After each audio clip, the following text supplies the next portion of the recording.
Yes, guys, welcome back to DR Sports, your number one stop for everything breaking news, transfer news. We've got it all for you on DR Sports. Make sure you like this video. So much to talk about. Smash the comments with all the things that we're going to read out today. And also subscribe to the channel if you have not already. It's myself, AGT. Let's get straight into things.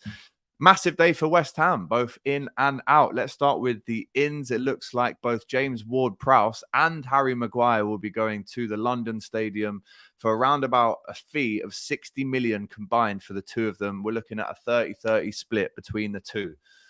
Now, a big shout out to my bro Flex, right? You guys might have been across this already. If you haven't, head over to my Twitter now to see.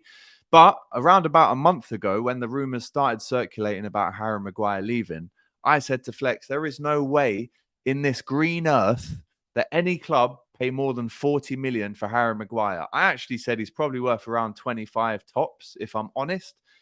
And Flex, and I quote, came back and said, 40 million, that's easy, mate. Massive games for England that he's played in. Ex-Man United captain. Yeah, we'll get 40 mil at least.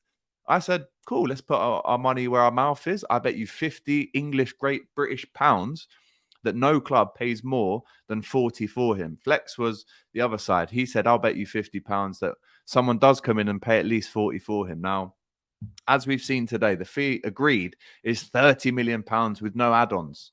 Okay, so Flex, run me my money, brother. A lot of people on this channel were very, very easily influenced to tell me to pay up the 10 grand from when Arsenal didn't win the league. Listen, that didn't happen. Thank God. Didn't happen for me. But I am decent at these little bets. So Flex, I've sent you my bank details. I've sent you the name, the sort code, account number.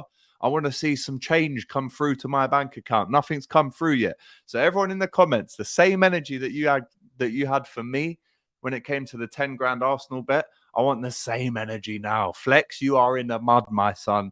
£50. Thank you very much. Ah. Right.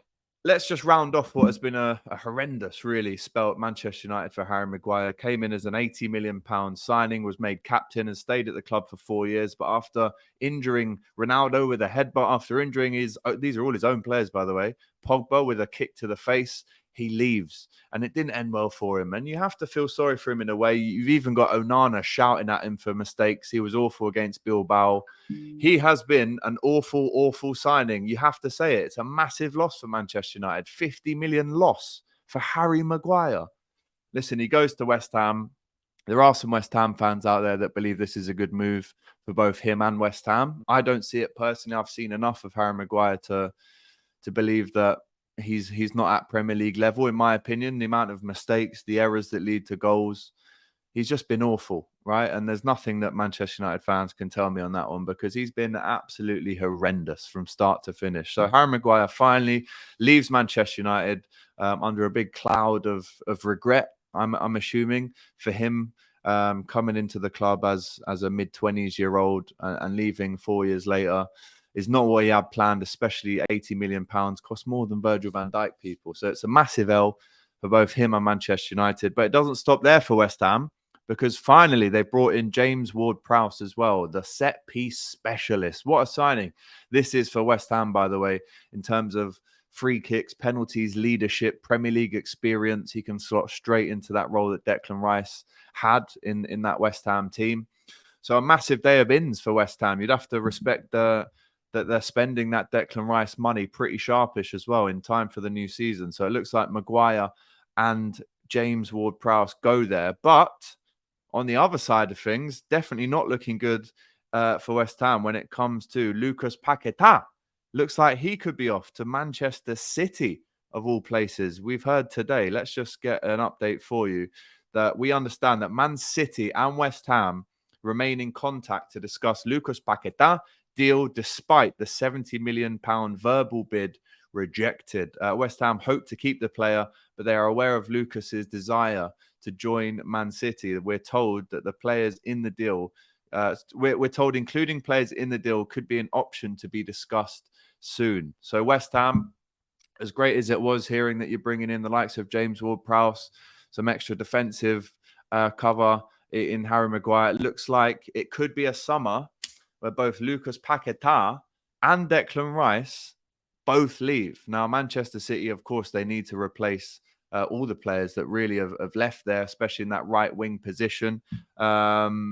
Is he worth 70 million? That's the question that I'm asking you right now in the comments. Please get your replies in. But for me personally, yes, he's obviously won the Europa. Sorry, the mine's gone blank. He won that big trophy, the EC Cup.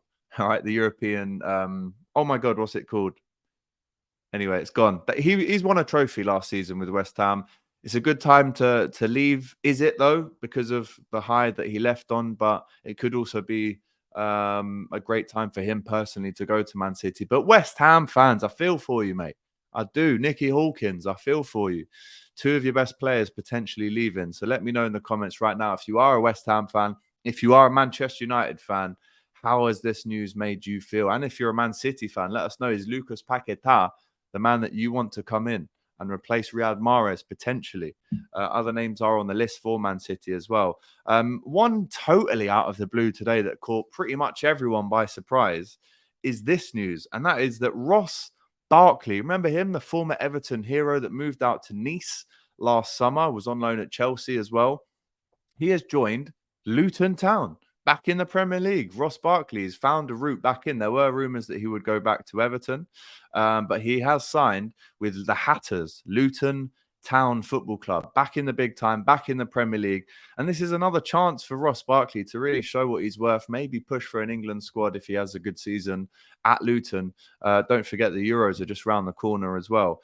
But we've also heard today that Lopetegui has left Wolves by mutual consent. He was frustrated with the lack of spending, the lack of power shown by the board.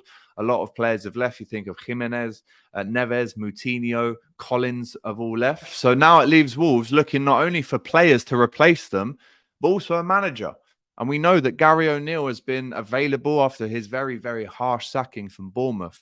He has now become the new manager of Wolves, who, don't forget, play Manchester United in their first game of the season. Unbelievable news that is, and a lot of shocking news today. Also, we're hearing that Callum Hudson-Odoi is still training at Chelsea despite being on loan last year at Leverkusen. He needs a club desperately, but Fulham are pushing to make a deal happen. Now, Chelsea have been clear. Callum Hudson-Odoi, Romelu Lukaku and Ziyech are not part of the club's plans. So they've still got a little bit of time to get rid of all three of those names.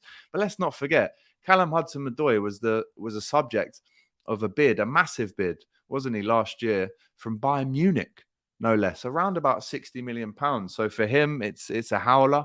I don't know how he's ended up in this situation where he can't find a club, but Fulham are hoping, and given the geographical location of Fulham, you'd hope for him that he accepts that deal as well. We're also hearing that despite Al Hilal's improved proposal of up to £45 million for Verratti, he is not to be sold. They have no intention to sell the Italian in the current conditions. Verratti agreed terms as he wanted the Saudi move, but no breakthrough between the clubs. Of course, we'll keep you up to date on that one. And remember this name, Gabby Veiga. Liverpool fans especially will remember that. Napoli have sent a new formal bid to Celta Vigo, the new club managed by Rafael Benitez, for Gabby Veiga. The initial bid, people, was revealed to be 30 million, but Napoli have gone up higher to 33 million with add-ons. No green light from Celta yet, but talks continue.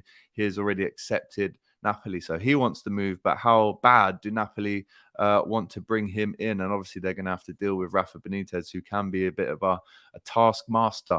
Also, Liverpool fans, another midfielder that we have been linked with in the recent times, Sander Berge. He's now undergoing tests as a new Burnley player, as an agreement was reached yesterday with Sheffield United for the player. Now, I don't understand this. Sheffield United fans, Blades fans, if you're watching, please explain this one to me, because you've just sold your best player to Marseille and now you're selling your best midfielder to another rival in the Premier League, another team that you've just come up with into the Premier League, and you're giving them a massive advantage over there at Burnley. So Sander Berge is making the move to Burnley, and he will play under Vincent Kompany next season.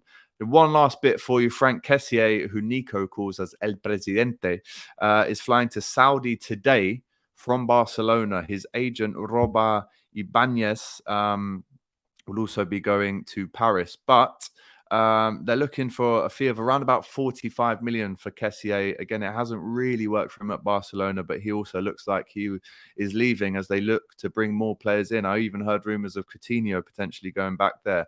We're also hearing as well that Chelsea are now actively working with Leeds to agree a fee on the Tyler Adams deal. Talks are ongoing between the clubs, and personal terms are being discussed. It's not linked to Caicedo. It's a separate deal, as Moises insists since Sunday he didn't want to play. He wants to leave and he wants to join Chelsea.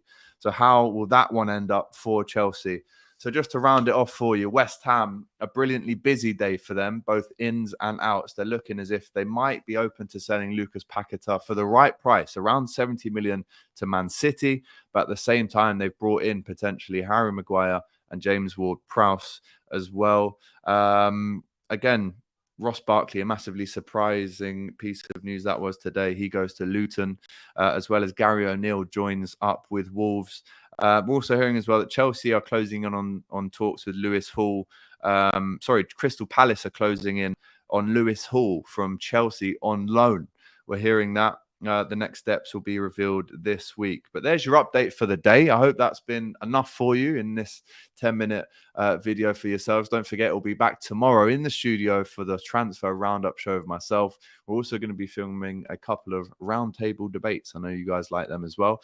But until then, I've been AGT. You've been watching DR Sports. Remember to like, comment, and subscribe. And we'll see you tomorrow. Take care.